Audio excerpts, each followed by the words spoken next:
Are your Amazon S3 storage costs spiraling out of control? Imagine having X-ray vision into every corner of your S3 storage, spotting waste and finding hidden optimization opportunities you never knew existed. Hi, I'm Steph, a cost optimization expert at AWS, and in this video, I'll show you the difference between the S3 classes, from hottest to coldest, explaining why you could be in the wrong class, and show you how to easily move between them. Finally, I will show you 2 ways AWS users waste money on unnecessary storage elements and how to avoid them. Whether you're managing a few buckets or thousands, stick around to optimize your storage costs. Let's kick off with tip number 1, putting objects in the right storage tier. At time of recording, we have 7 different storage classes, plus intelligent tiering, but more on that later. For each one, I will explain what they are, when to use them, and the price impact. We have ordered them from hottest to coldest. Let's take a little trip. S3 Express One Zone, the hottest class, provides high-performance single-zone storage with consistent millisecond latency. Use this for performance-sensitive applications requiring the fastest possible access, such as machine learning training, media rendering, or interactive applications. It's 3 to 4 times more expensive than S3 Standard, but offers significantly better performance. Speaking of S3 Standard, this is the default class which offers high durability, availability, and performance for frequently accessed data, used for active data that requires millisecond access, such as websites, mobile applications, and big data analytics. It is also the baseline price against which we'll compare the other classes. Getting slightly colder with S3 Standard Infrequent Access, which provides high durability, throughput, and low latency for less frequently accessed data, used for long-lived data such as backups, disaster recovery files, and older objects that are still needed occasionally. This is up to 50% cheaper than standard, but with retrieval fees. S3 One Zone Infrequent Access stores data in a single availability zone, used for infrequently accessed non-critical data that can be recreated if the AZ goes down. This is ideal for secondary backups. This class is up to 60% cheaper than standard with retrieval fees. S3 Glacier Instant Retrieval provides millisecond retrieval for archived data that is rarely accessed, but when you need it, you get it immediately. Great for when you require data less than once a quarter, such as medical images or news media archives. Up to 65% cheaper than standard, but with higher retrieval fees. S3 Glacier Flexible Retrieval offers low-cost storage for archived data with retrieval times from minutes to hours. Used for archived data where a longer retrieval time is acceptable, such as backup data, old media content, or compliant archives. This is up to 80% cheaper than standard with variable retrieval fees based on speed.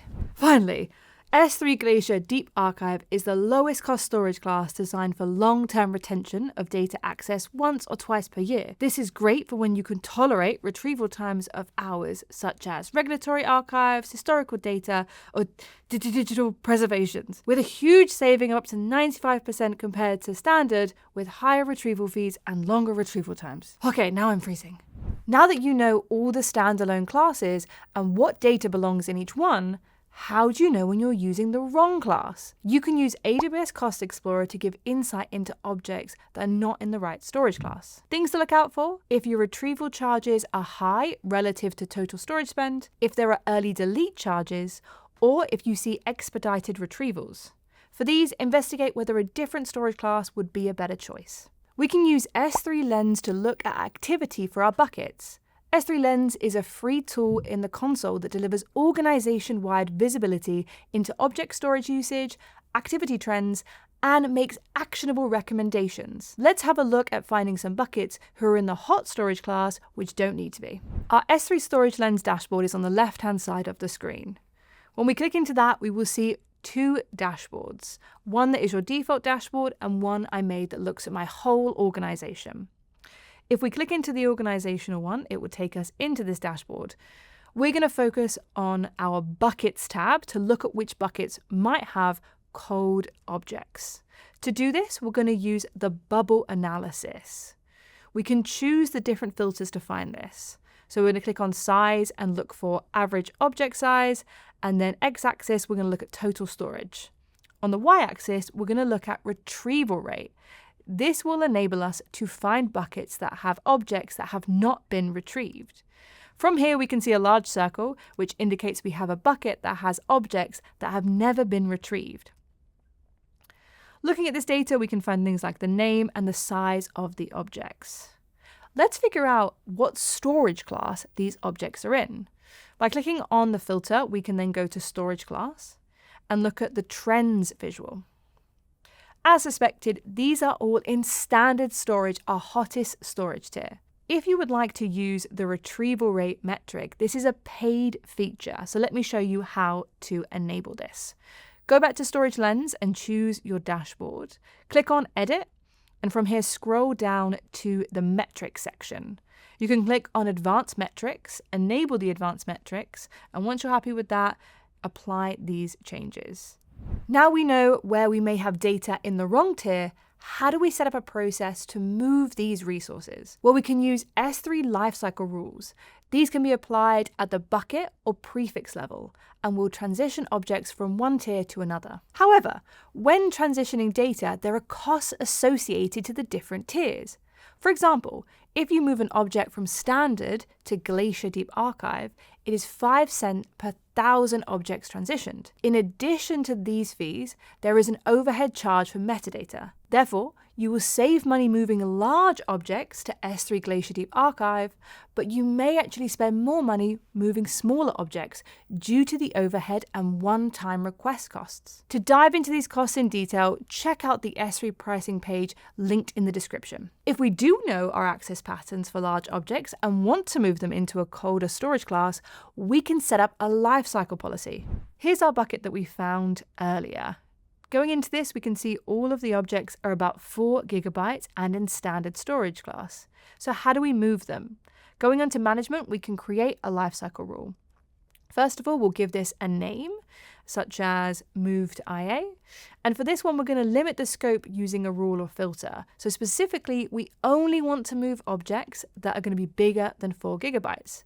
To do this, we set a minimum, put in our gigabyte as a filter, and use 4. Now we can create the lifecycle action. So we're going to transition between storage classes. For this one, we're going to do infrequent access, and we're going to move it after 30 days from creation. Once this is done, we can scroll down and click Create Rule. Those are great if you know your data access patterns. But what if you don't? Users always have so many buckets and may not be able to track all their usage. That is where S3 Intelligent Tiering comes in, our 8th and final class.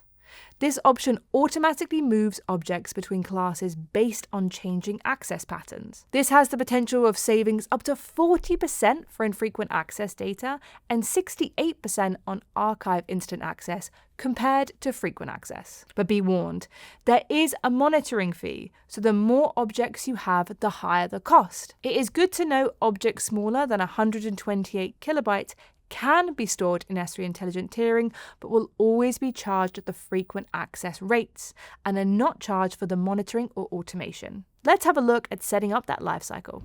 For this bucket, I don't know the access patterns. So let's create the rule. Clicking on Create Rule, I'm going to give it a name as normal, but this time I'm going to apply it to all objects in the bucket. I'm going to acknowledge this and then choose to transition. In here, it reminds me that objects less than 128 kilobytes will not transition. That's why we're going to apply the rule to everything in the bucket. We're going to choose Intelligent Tiering as our new storage class and move it to that after 1 day. Once done, you can scroll down and click Create Rule. Well done! You have all the info for making sure your objects are in the correct storage class. Now, how else can you save money? The second way to avoid cost waste is to identify and delete incomplete multipart uploads.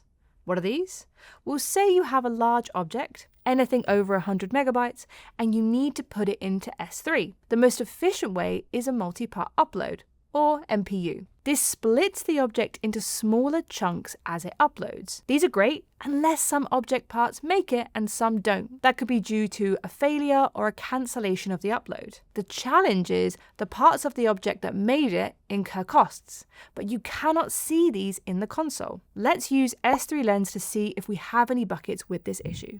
In S3 Lens, we can change our metrics category to look at cost optimization and see if we have any incomplete multipart uploads.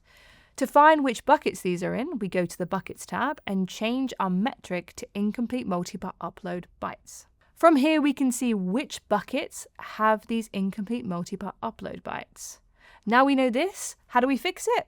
A lifecycle policy, of course. In this one, we're going to apply it to all objects in the bucket, and we are going to delete incomplete multipart uploads with our lifecycle action.